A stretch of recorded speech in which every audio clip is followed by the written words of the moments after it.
हमारी संस्कृति, हमारे संस्कार सदा रहे हमारे साथ।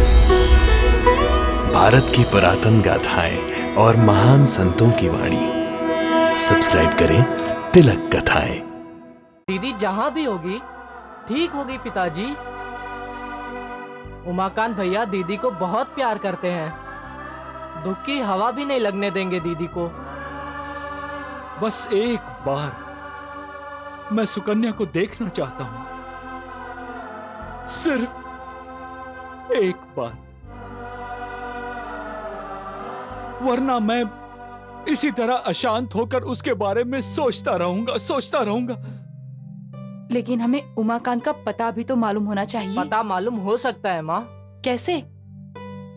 उमाकांत भैया जहाँ नौकरी करते हैं वहां से। अरे गोपी, ये बात मेरे ध्यान में क्यों नहीं आई? अब मैं कल ही उमाकांत की कंपनी में जाकर पता लगाता हूँ।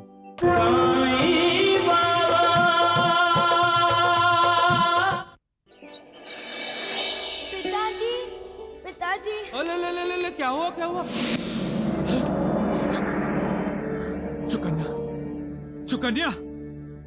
सुकन्या!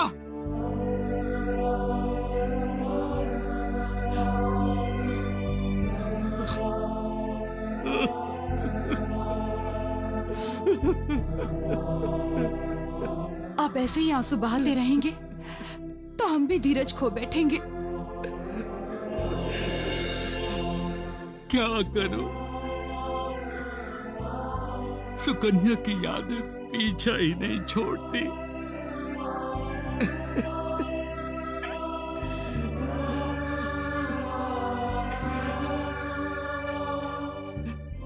मेरी बेटी मुझसे दूसरा गुड्डा मांग रही थी और मैंने वादा करके भी उसे दूसरा गुड्डा नहीं दिया।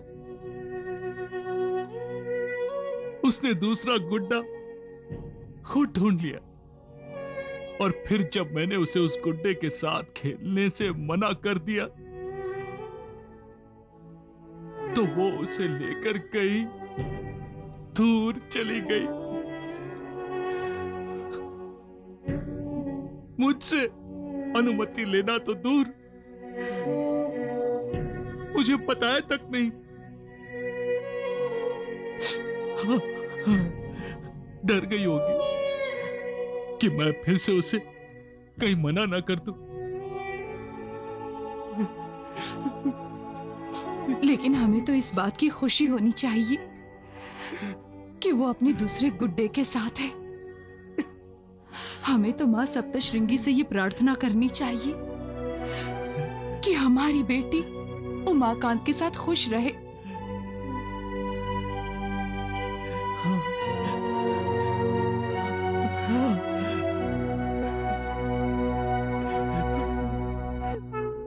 देवी माँ, मेरे माता पिता और मेरे भाई गोपी को सदा सुखी रखना। और मेरे लिए कुछ नहीं मांगा देवी माँ से? आपके और अपने लिए क्या मांगू देवी माँ से? हमें एक दूसरे का साथ देकर उन्होंने जिंदगी का सबसे बड़ा सुख दिया है। बिल्कुल ठीक कहा तुमने सुकन्या।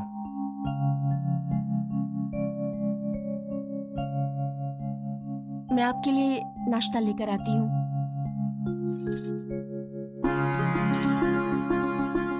ये आप नहीं चाहिए मुझे। अरे मैं तुम्हारा दोस्त हूँ, पड़ोसी हूँ। पड़ोसी हूँ नहीं, पड़ोसी थे। हाँ बाबा, पड़ोसी था, लेकिन अब तुम मेरी धर्म पत्नी हो। तुम्हें अपनी पत्नी बनाकर मैं इस नए घर में लेकर आया हूँ। काका जी, काकी जी की याद आ रही थी, परंतु हम तुरंत वहीं नहीं जा सकते सुकन्या। हमने उन्हें बिना बताए शादी की, बस यही बात मुझे खल रही है। ना जाने पिताजी क्या सोच रहे होंगे। सुकन्या, माता पिता कभी भी अपनी संतान का बुरा नहीं सोचते। मेरे तो माँ बाप ही नहीं है, लेकिन मैं काका जी, काकी जी में ही अपने माँ बाप देखता हूं। मुझे इस बात का दुख है कि हमने उनका आशीर्वाद नहीं लिया। हाँ, उनका आशीर्वाद मिल जाता तो कम से कम मन में बेचैनी ना होती। बेचैन मत हो सुकन्या। अब जब मैं काम धंधे के लिए बाहर जाऊंगा तो तुम भी मेरे साथ चलना। हम तीर्थ क्षेत्रों में जाएंगे, मंदिरों में जाएंगे, भगवान के दर्शन करेंगे। भगवान भी तो हमारे माता पिता हैं। हम उनका आशीर्वाद लेंगे सुकन्या। और भगवान ने चाहा तो एक ना एक दिन जरूर हमें काका जी, काकी जी का आशीर्वाद मिलेगा। भोले शिव शंकर की जय। बम बम भोले, बम बम भोले, बम बम भोले, बम बम भोले। भोले शिव शंकर की जय। भोले शिव शंकर की जय। बम बम भोले, बम बम भोले, बम बम भोले। अचानक ये लोग इस गांव में कैसे? महाशिवरात्रि है ना, सभी रात को गांव में विश्राम करेंगे और सुबह होते ही प्राचीन शिव मंदिर में शिव बाबा के दर्शन करने चले जाएंगे। प्राचीन मंदिर में शिव बाबा के पास? वत्स, तुम क्यों चिंतित हो रहे हो? सब ठीक हो जाएगा। तुम बाबा के पास जाओ, वहां जाकर तुम्हारे मन को शांति मिलेगी और तुम्हारा मन फिर से स्थिर हो जाएगा। शिव बाबा? उषा, मैं तो भूल ही गया था कि भोलेनाथ को शिव बाबा भी कहा जाता है। मां सप्तशृंगी ने मुझे बाबा के दर्शन करने के लिए कहा था। महाशिवरात्रि का अच्छा अवसर है। मैं प्राचीन मंदिर में शिव बाबा के दर्शन करने जाऊंगा। जरूर जाऊंगा, जरूर जाऊंगा शिव बाबा के दर्शन करने। ओम नमः शिवाय, ओम नमः शिवाय, ओम नमः शिवाय, नमः शिवाय, नमः शिवाय।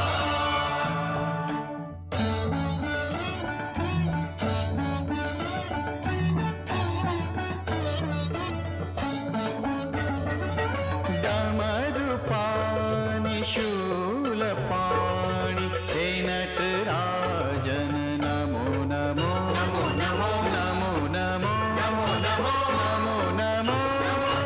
शीश गंग भस्म अंग करते धारण नमो नमो, नमो नमो, नमो नमो, नमो नमो, नमो नमो। डमरुपाणि शूलपाणि हे नटराजन नमो नमो।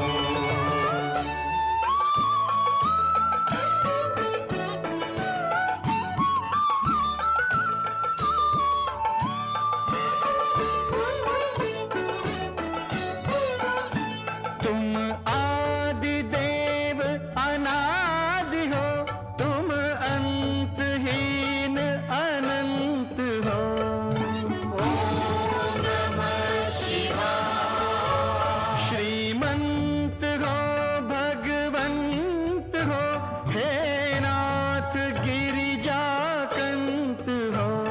ओम नमः शिवाय, नमः शिवाय।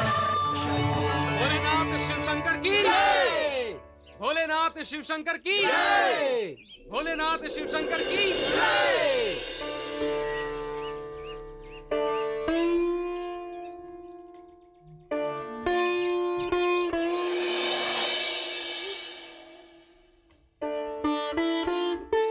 हे महादेवा, मुझ पर कृपा करो। मेरी बेटी से मुझे मिलवा दो। भगवान शिव मेरे माता पिता और भाई को सकुशल रखना, सुखी रखना। हे शिव शंकर, आपका आशीर्वाद सदा हमारे साथ हो प्रभु।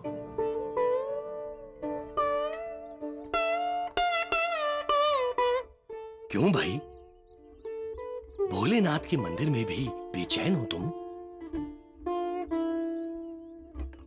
यहां भी तुम अपना मन एकाग्र नहीं कर सकते?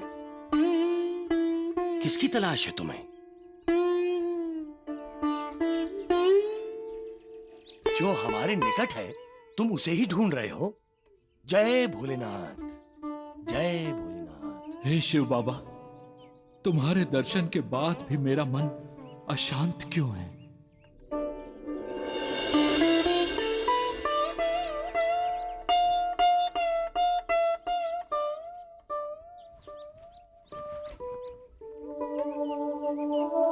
सुकन्या,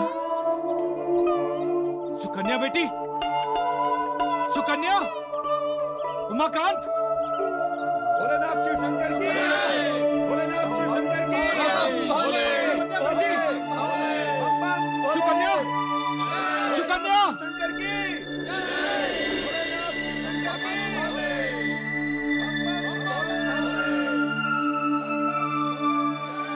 की। उषा ठीक ही कहती थी कि मुझे अब भ्रम होने लगा है।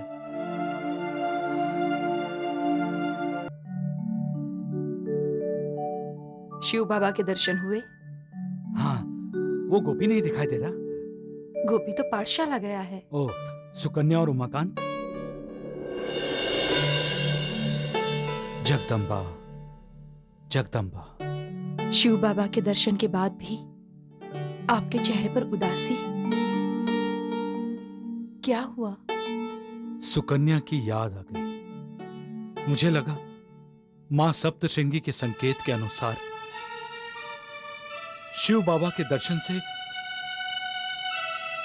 मेरी खोई हुई मन शांति को लाभ होगा, लेकिन नहीं, मैं तो और अधिक बेचैन हो गया हूं।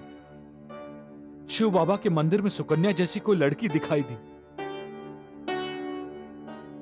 और मेरा मन अपने आप को और अधिक अपराधी महसूस करने लगा। अगर हमने सुकन्या की शादी उमाकांत से करवा दी होती तो आज सुकन्या भी उस लड़की की तरह अपने पति के साथ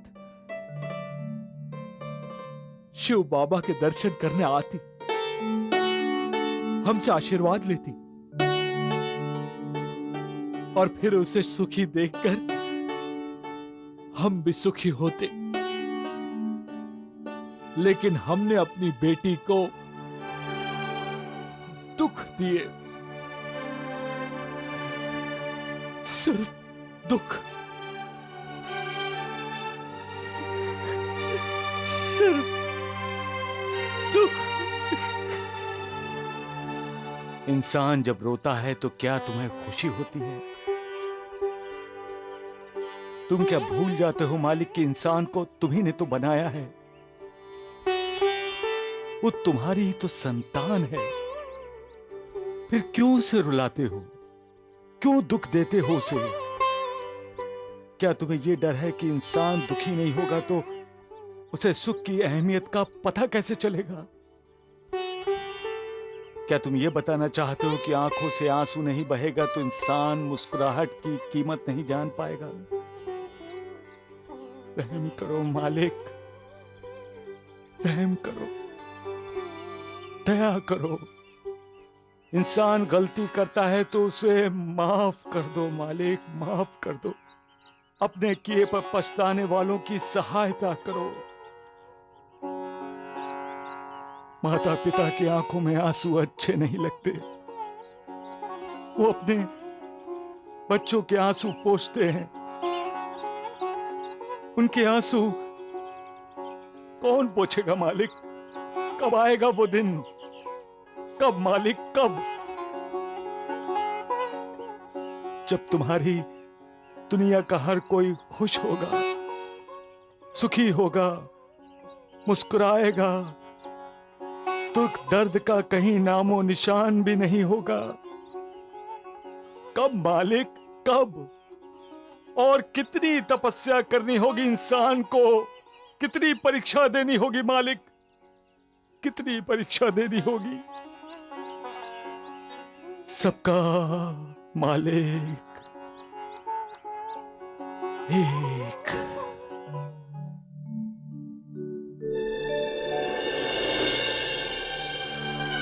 क्या हुआ? खाना खाते खाते रुक क्यों गए आप? नमक कम ज्यादा तो नहीं हुआ ना? माँ, पिताजी को दीदी की याद आ रही है। पिताजी, आप ही तो कहते हैं ना, खाना खाते हुए रोना अन्न का अपमान करना होता है।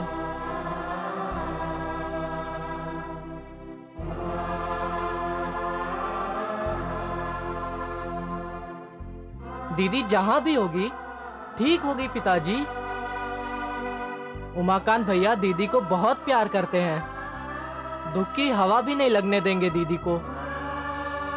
बस एक बार मैं सुकन्या को देखना चाहता हूं, सिर्फ एक बार, वरना मैं इसी तरह अशांत होकर उसके बारे में सोचता रहूंगा। लेकिन हमें उमाकांत का पता भी तो मालूम होना चाहिए। पता मालूम हो सकता है माँ। कैसे? उमाकांत भैया जहाँ नौकरी करते हैं वहां से।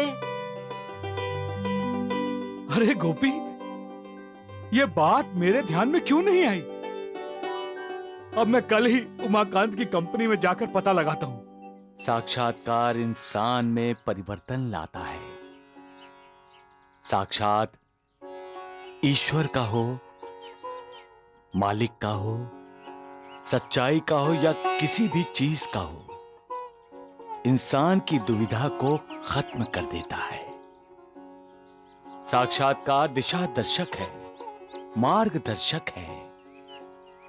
गलत रास्ते पर चलने वाले इंसान को जब साक्षात्कार होता है कि वो गलत रास्ते पर है, तो अपनी गलती सुधारने के लिए रास्ता बदल देता है।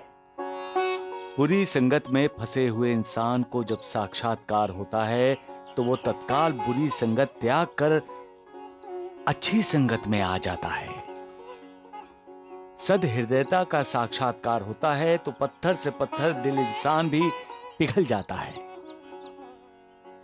और जब ईश्वरीय साक्षात्कार होता है, तब इंसान को अपने उद्धार का मार्ग दिखाई देता है। यही साक्षात्कार का महत्व है, यही साक्षात्कार की अहमियत है। साक्षात्कार एक एहसास है, ऐसा एहसास जो इंसान के भीतर के विश्वास को नया बल देता है, उसके अंदर के विवेक को जगाता है। इसलिए जब किसी माँ बाप को अपनी बेटी पर किए हुए अन्याय का एहसास होता है, तब वो अपनी मना शांति खो बैठते हैं। अपनी बेटी को मिलने के लिए, उसे सुखी देखने के लिए तरसते रहते हैं, लेकिन उनके पास बेटी का अता पता ही नहीं होता।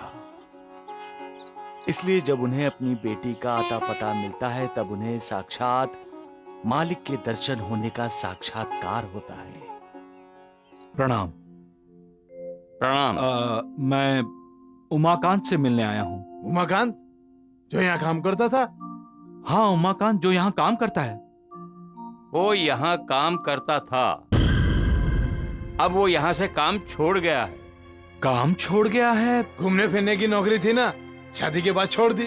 पत्नी ने शिकायत की होगी कि कोई ढंग की नौकरी ढूंढो। ढंग की नौकरी? ढंग की नौकरी होती ना तो क्या हम यहाँ बैठे गा बजा रहे होते। उसके घर का पता मिल सकता है? हाँ, वो कहीं वणी में रहता है। वणी में मेरा ही पड़ोसी था, अब वहां नहीं रहता। वो जगह छोड़कर चला गया है। सोचा था आप लोगों से शायद उसका पता मिल जाएगा, लेकिन धन्यवाद। सुनो सुनो, कहीं तुम उनके ससुर तो नहीं हो? हाँ, हूं तो उसका ससुर ही, लेकिन आप लोगों को कैसे पता चला? अरे कमाल है कमाल, ये बात तो तुम्हारे चेहरे पर बिल्कुल साफ साफ और बड़े बड़े अक्षरों में लिखी है। क्यों भैया? ढंग की नौकरी जो करते हैं। धन्यवाद। हमारे जब हमसे दूर चले जाते हैं, तब हमें उनकी याद आती है। जब वो हमारे साथ होते हैं तो बिना ये सोचे समझे कि अंजाम क्या होगा, हम उसके साथ बुरा अच्छा व्यवहार करते हैं। इंसान अपनी मस्ती में जीता है, अहंकार उसे झुकने नहीं देता। कभी कभी तो भगवान के सामने भी वो अपनी गर्दन नहीं झुकाता। जब इंसान ये सोचकर व्यवहार करता है कि वो ही करता है, वो जो चाहता है वो ही होना चाहिए, तब उसके हाथ में पछतावे के अलावा कुछ नहीं लगता। वो अपनों का भला करना चाहता है, लेकिन जिद के कारण वो अपनों के हित में फैसला नहीं लेता और उसके अपने उससे बिछड़ जाते हैं।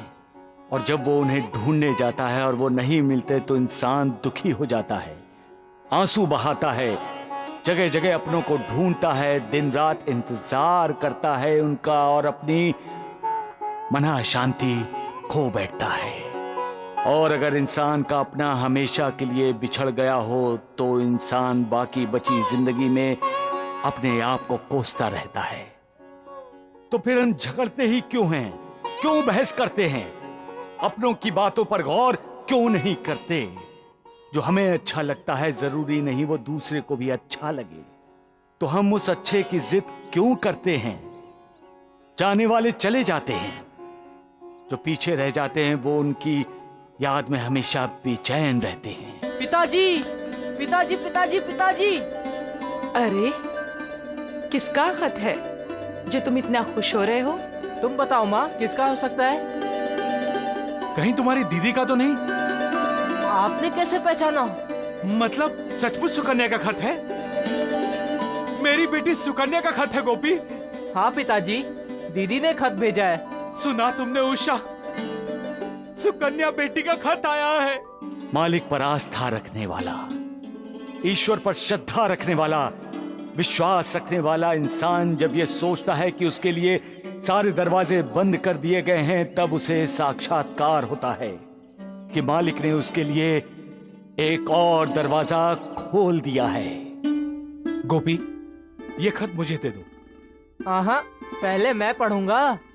तो फिर ऊंचे पढ़ो, हम भी सुनेंगे। हाँ। तीर्थ रूप पिताजी और माँ, सुकन्या का आपको शत शत प्रणाम। मैंने खत भेजा है, इसलिए नाराज ना होइए।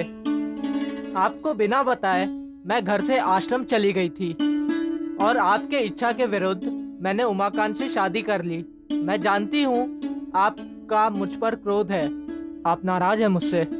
नहीं बेटी, मैं नाराज नहीं हूं तुम पर। हाँ, क्रोधित जरूर हूं, लेकिन तुम पर नहीं, अपने आप पर। आगे पढ़ो।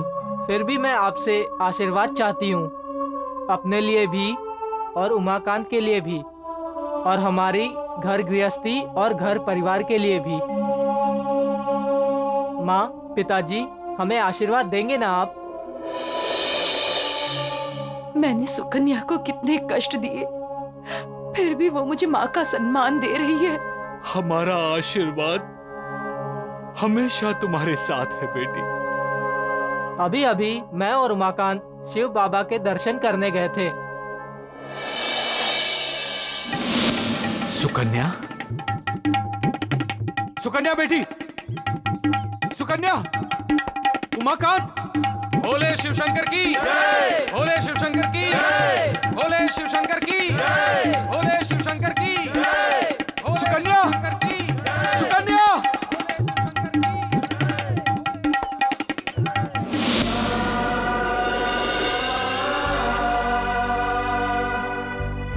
मैंने शिव बाबा से अपने गोपी भैया के लिए आशीर्वाद मांगा कि मेरे गोपी भैया जिंदगी में ऐसे काम करें जिससे माँ, पिताजी के साथ मेरा और उमाकांत का भी सिर गर्व से ऊंचा हो सके। आपके आशीर्वाद चाहने वाली आपकी बेटी सुकन्या।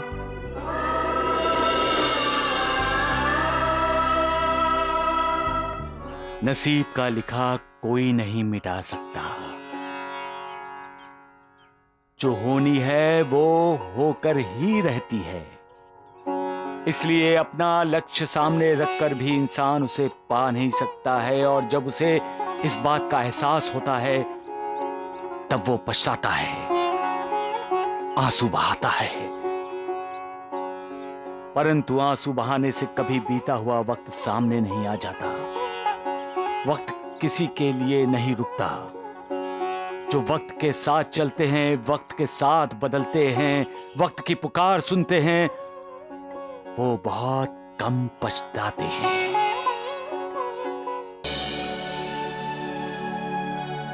पिताजी, हाँ, इतनी रात हो गई, आप सोएंगे नहीं? दरवाजा बंद कर दूं? नहीं नहीं, क्यों? आपके मन में क्या चल रहा है, हमें नहीं बताएंगे? सुकन्या का खत मिलने के बाद मेरी बेचैनी बढ़ गई। दीदी खुश है। खत सच्चाई का आईना नहीं है गोपी। खत से हमें सच और झूठ का पता नहीं चलता है। क्या मतलब? हो सकता है हमारे मन को शांत करने के लिए सुकन्या ने खत में झूठ को सच करके लिखा हो। पहली बात तो ये है कि सुकन्या को यदि आपको झूठी तसल्ली ही देनी होती तो वो हमें खत लिखती ही क्यों? अब आप अपने मन में किसी भी प्रकार का कोई शक या संदेह न लाइए, वो खुश है। तो फिर खत क्यों लिखा? मिलने क्यों नहीं आए हमें? पिताजी, हो सकता है जिस गांव ने उसे ठुकराया हो वो उस गांव से दूर रहना चाहती हो। गांव ने नहीं, मैंने ठुकराया है उसे। उसके जन्मदाता ने, उसके पिता ने। लेकिन अब जब तक मैं उसे देख नहीं लेता मुझे चैन नहीं आएगा। शिवजी के मंदिर में मेरी आंखों के सामने थे सुकन्या और उमाकांत। मैंने नहीं पहचाना।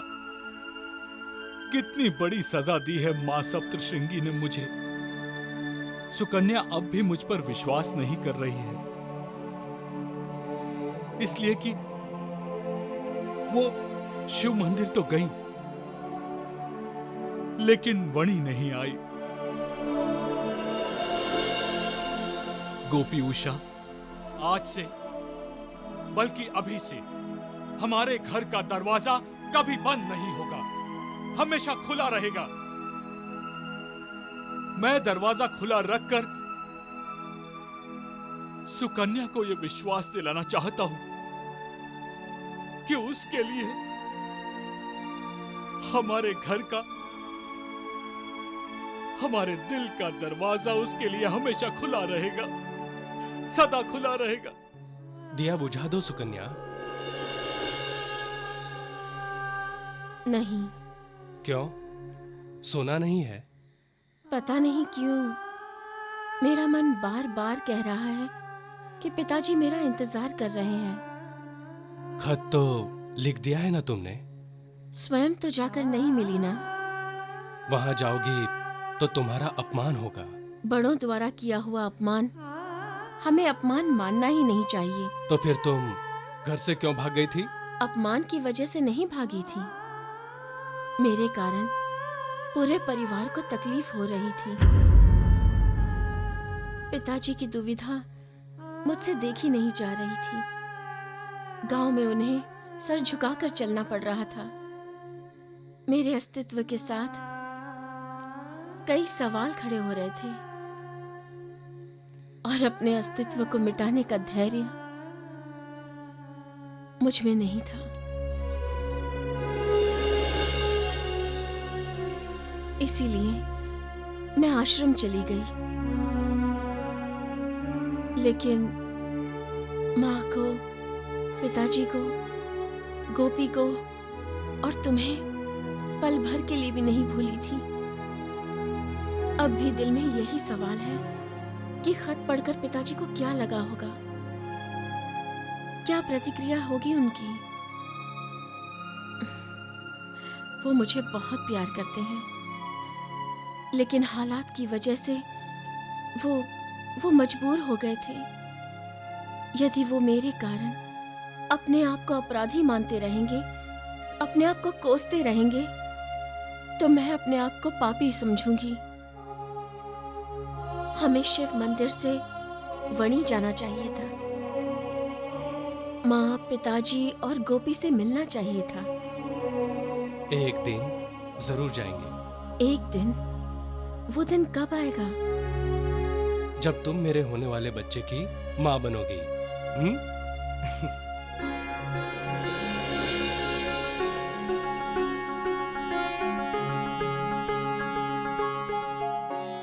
विश्वास प्यार है, विश्वास समर्पण है और विश्वास त्याग भी है। विश्वास में कोई भेदभाव नहीं होता, कोई मैं तुम बड़ा छोटा नहीं होता। इसलिए जिस रिश्ते में, जिस नाते में विश्वास होता है, वो नाता, रिश्ता अभंग होता है, कभी नहीं टूटता। जहां दरार है वहां विश्वास नहीं होता, हो ही नहीं सकता, क्योंकि जहां विश्वास है वहां दरार नहीं हो सकती। विश्वास इंसान के कर्तव्य का आईना है। किसी का विश्वास पात्र बनना, विश्वास के लायक बनना आसान बात नहीं है। इंसान इंसान पर तब विश्वास करता है जब उसकी दूसरे पर श्रद्धा बन जाती है। सामने वाले का कर्तव्य ही उसे श्रद्धा और विश्वास में बदल देता है। सबका मालिक एक। जय दुर्गा,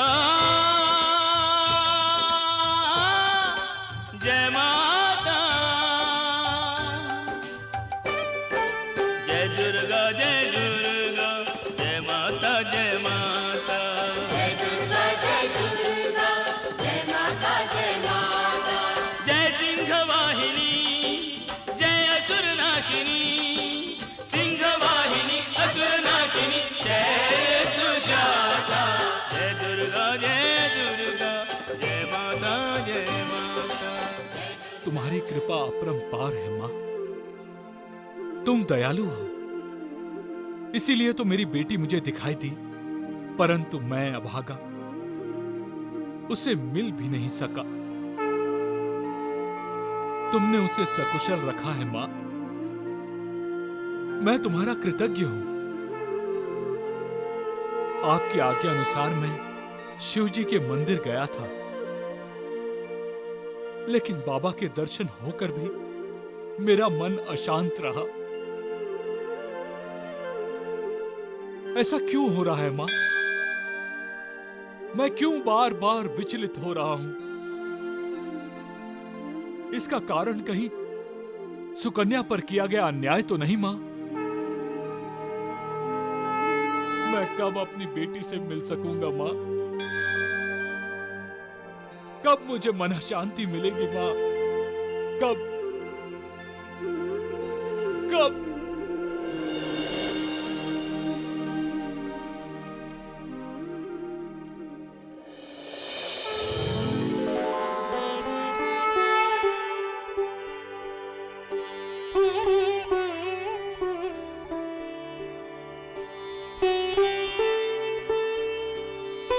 प्रणाम मां, मैं आपके दर्शन से अनुग्रहित हुआ मां। वत्स, तुम शिव बाबा के मंदिर में क्यों गए थे? मैंने तो तुम्हें शिरडी के बाबा के पास जाने के लिए कहा था। शिरडी के बाबा? तुम शिरडी जाओ वत्स, बाबा से मिलकर तुम्हारा कल्याण होगा।